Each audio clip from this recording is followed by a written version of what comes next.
This is the home of boxing, so it's time to go toe-to-toe with Steve Bunce.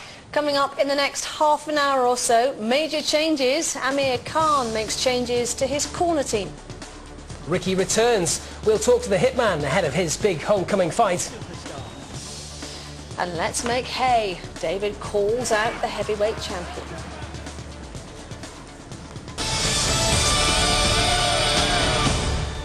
Steve Bunce is here in the studio to chew the boxing fat with us. The big news confirmed in London this lunchtime. Amir Khan has parted company with trainer Oliver Harrison to team up with Dean Powell. Khan has won all 17 fights trained by Harrison, but his camp feel Powell could be the man to make his world title dream a reality. Steve, the breaking news in this lunchtime. Amir Khan, big changes in his team. Well, almost a double change, because Oliver Harrison, who trained him for the first 17 fights, and in fact had trained him for his last fight as an amateur, that fantastic win against Mario Kinderland, which was a repeat of their Olympic final. Oliver Harrison was sacked, rather ungraciously, if you don't mind me saying so, by letter last Saturday. A week earlier, Amir Khan was in Las Vegas for the Kawasaki fight, and he held a press conference, invited lots of the press in, and he had with him a guy called Buddy McGirt. Famous boxer, good trainer, works with a lot of fighters, working currently with Audley Harrison, and it looked like Amir Khan and Buddy McGirt had made a fantastic boxing marriage. But fast forward 10 days, a few negotiations, a few discussions, including discussions about cash. This is the problem. Buddy McGirt does not come cheap. He's a mercenary for hire. Like Emmanuel Stewart, the great American trainers, top American coaches cost a lot of money. An awful lot of money. And Dean Powell has been the number 2 in the corner for all 17 fights. He's been there looking after the cuts, motivating Amir in between Oliver's chats. He's been there. So he's just upped his role, stepped up his role. We don't know yet if it's permanent. It's on a fight-by-fight basis, we think, at the moment. But Dean Powell's been in the business for 20-odd years. He's worked with probably 100 fighters over that period, and he's worked with some fantastic cornermen. In fact, he's worked all around the world. He's got an awful lot of respect, and he's actually Frank Warren's matchmaker, and Amir Khan is promoted by Frank Warren. Steve, the big question people will be asking is, hang on a second, why is he doing this? 17 fights unbeaten, particularly impressive in his last fight against Christensen, wasn't it? Who came out of the ring, battered and bruised, and said, this guy needs a world title fight, he's that good, he's that quick. And deserves one. And deserves one. So people will look at it and think, why is he making a change? Well, I think the reason why he's making a change, Sue, is quite simple. He thinks he needs to go to a different level. Now, whether he thinks that Dean can take him to that level, Dean certainly worked at a higher level than Oliver Harrison's worked. Oliver Harrison, fantastic coach, but he was going into untested ground. He was moving towards waters that he'd never bathed in, to use a sort of swimming term.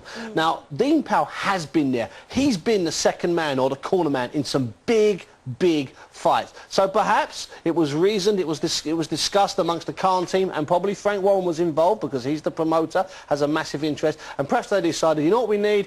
We need a good, strong, stable head for those tricky fights, those world title fights, those final eliminators, when you need a corner man who's been there, done it, got the T-shirt. Will we see a change in Amir Khan then? Will Dean Powell look to change his style at all? I don't think so. I don't think Dean Powell will come in and say, like most trainers do when they walk in, oh, his footwork's terrible, he doesn't turn his punches here, his stamina's bad. Dean Powell isn't that type of guy. He's a nice guy. He's a good guy. He's strict, don't get me wrong, and he's quite a hard man to do business with if you're not doing his business. He likes you to do his business. That's what boxing people like. But I don't think Dean will walk in and start giving Oliver Harrison stick. I think Dean will walk in and say, hey, I'm not going to, you know, it's not broken. I don't have to fix it. Why should I try and do anything other than just keep him doing what he's doing?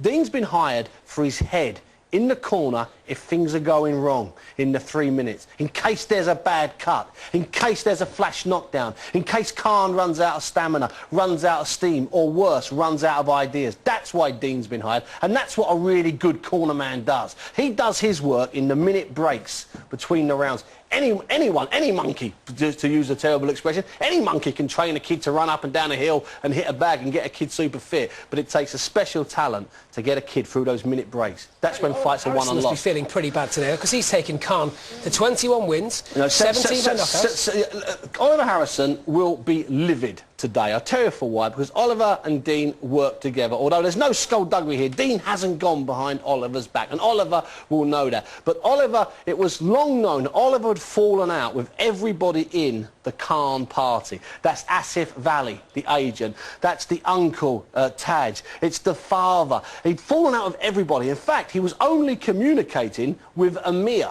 And there was a planned meeting to try and clear the air between Amir, his management team, friends and family, and Oliver Harrison. Because Oliver hadn't banned them from the gym, but he simply wasn't speaking to them. He was only talking to the fighter. Now that's unique, that's rare, and it's very hard for a boxer to deal with that, because the boxer is negotiating with his family on the left and negotiating with his trainer on the right. That's not a good situation. A boxer should just do one thing: train, fight, eat, sleep, and something else in the middle. Do you think, Steve, they've made the change now because the next fight is in June in Birmingham, but looking longer term, they're thinking they could bed Dean Powell into his new role for that fight, and then maybe a world title fight further down the line, maybe even later this year? There has been speculation. Sue, that's exactly what they've done. They want Dean in place for the fight. I don't think they've announced an opponent today. No, if they have, yet. it hasn't slipped through yet. The conference it only finished about 10 minutes ago, to be perfectly honest with you.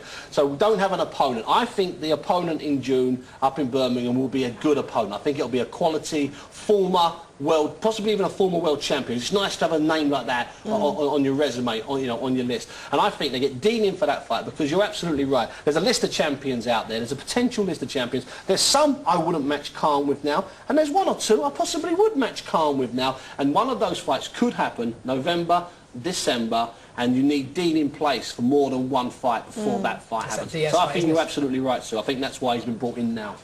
Indeed.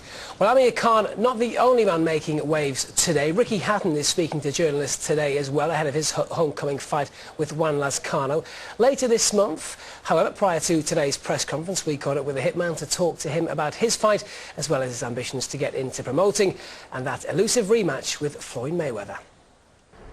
Fantastic. You know, I probably had the greatest win of my career 3 years ago in Manchester, when I took the undisputed title from the great Costa Zoo. And maybe for British fight fans, maybe they thought that with me fighting in the United States for my last 4 fights, maybe they thought that is probably the last they're going to see me, you know, performing on this side of the water type thing. But no, great to be back.